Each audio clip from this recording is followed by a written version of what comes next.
Menga O'zbekistondagi umuman yoqmaydigan normalar.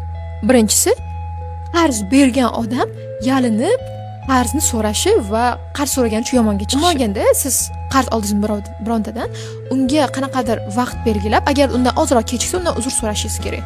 Bizda qanaqa bo'ladi? Qarz olishadi va qarz bergan odamni blokka tiqib qo'yishadi.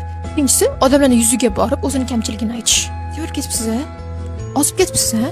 Nechun burningiz buncha katta? Nechun qoshingiz bunaqa? Misol uchun meni ko'p qoshimni hid qilishadi. Qoshingiz nimaga bunaqa? Qoshingiz nimaga bunaqa deydi.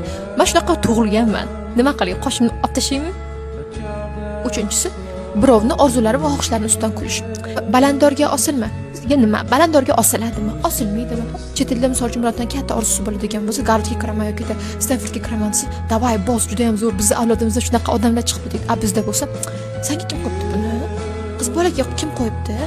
Sen xohlama buni. Realroq bu. Osmondan yerga tush" deyshadi. Bu umuman normal holat emas. Biling, uning hayoti, sizning hayoti, sizning hayoti. Siz o'zingizning hayotingizni o'ylab, hech kimga zarar yetkazmasdan yashaysiz. Buni o'zi juda ham katta. Sizchi, bizga qanaqa normalar yoqmaydi?